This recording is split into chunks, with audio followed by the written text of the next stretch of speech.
ANC President Cyril Ramaphosa is expected to address party structures in Mthatha in the Eastern Cape. Branch members yesterday staged a peaceful protest outside the venue where the president attended an extended PEC meeting. The gathering discussed the party's performance at last year's municipal elections. It's expected branches will today discuss gatekeeping, factionalism and a manipulation of processes leading up to regional conferences.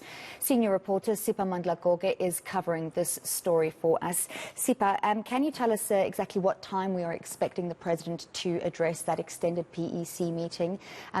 He said he's confident in the 2024 elections while he was addressing them yesterday. We expect him to address the extended meeting in about 10 minutes from now. The program is well underway. It's a closed session. It started in the morning with ANC structures from across the OR Tambo region of the ANC. There are about 147 structures represented in this gathering. I'm talking about branch secretaries and branch chairpersons. They are all gathered behind me with the president of the ANC, Cyril Ramaphosa, as well as the provincial chairperson of the ANC in the Eastern Cape, Oscar Mabuyane. At the center of the discussions really is the issue of gatekeeping, factionalism, allegations of manipulation of processes leading up to the branch general meetings of the ANC ahead of the regional conferences across the province. The ANC in the Eastern Cape has got about 7 regions, and 5 of those have convened their regional conferences. Only 2 regions are outstanding, and they cannot convene the eagerly awaited provincial conference without these regions convening their regional conferences successfully. There have been disputes in terms of branch general meetings leading up to these regional conferences, and that's something that ANC President Cyril Ramaphosa spoke about yesterday when he had a meeting with the extended PEC, the Provincial Executive Committee. It included also regional executive committees of the ANC across the province. These engagements are designed to renew the ANC, which is weak. The party president conceding yesterday that some of the structures of the ANC in the Eastern Cape are dysfunctional, saying some of the branches, they only get revived when they are building up to the regional conferences and the provincial conference, and saying the weakness of their structures was partly to blame for the not so good performance during the recently held local government elections, but saying the party will bounce back stronger for 2024 and vowing that it will perform well and they will not go below 50%. Let's take a listen.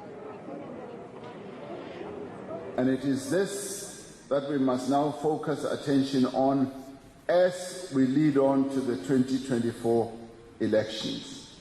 Because in many ways, comrades, we should say here that electioneering for 2024 has already started. It is underway. And the ANC cannot be left on the last bus. We must be on the front bus for that election process in 2024, which of course we are going to win, much as people say the ANC is not going to be able to go above 50%. Now, of course, the challenge that we had with the last election is that we had 41 days to run an election, limited financial resources, and many challenges within our own movement, but to be given 41 days to run a national election, being the type of organization that we are. This 46%, which could have been worse, comrades, was, as Comrade Bandile said, a miracle. And indeed, it was an achievement, but we don't belong there. The ANC does not belong below 50%. We belong way above 50%, and they will see in 2024. Siphamandla, the president also saying that it was a bad idea to hold elections on a Monday last year. Indeed, and that was in the context of the assessment that was being conducted by this extended Provincial Executive Committee meeting of the ANC. Yesterday was mainly about unpacking the party's performance during the local government elections. Of course, delving into organizational matters, saying they learnt a lesson that it was a bad idea to have an election on a Monday. Usually it needs to be midweek. But the ANC, one gets a sense here that they are trying all manner of excuses to say why they performed badly. But they do know that deep down is their failure to ensure that they speed up service delivery, where they govern allegations of fraud and corruption engulfing their members and leaders, those allegations leveled against their deployees.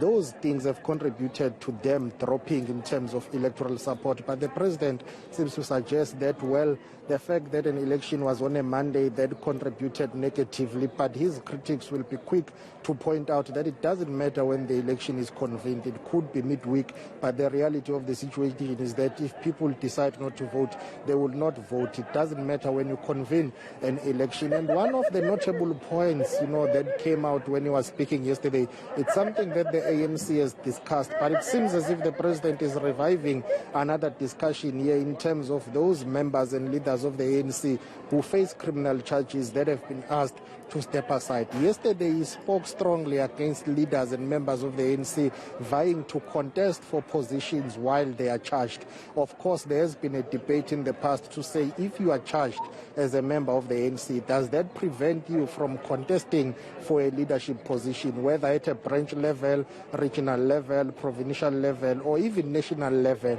And well, according to the president, it appears that he's of the view that those who are charged, they should not even attempt to contest for position up until they clear their names. Now, that is bound to draw some criticism and some debate within the ANC, because there are those who've been arguing that, well, those members who are charged, once they are asked to step aside, they continue with their activities within the party. But it seems as if President Ramaphosa is pushing hard for a line and a stance which says, once charged, you don't qualify to basically contest for any leadership position. But take a listen to how he unpacked his view about the elections being convened on a Monday, but also criticizing some ANC leaders who were not campaigning for the party during the elections.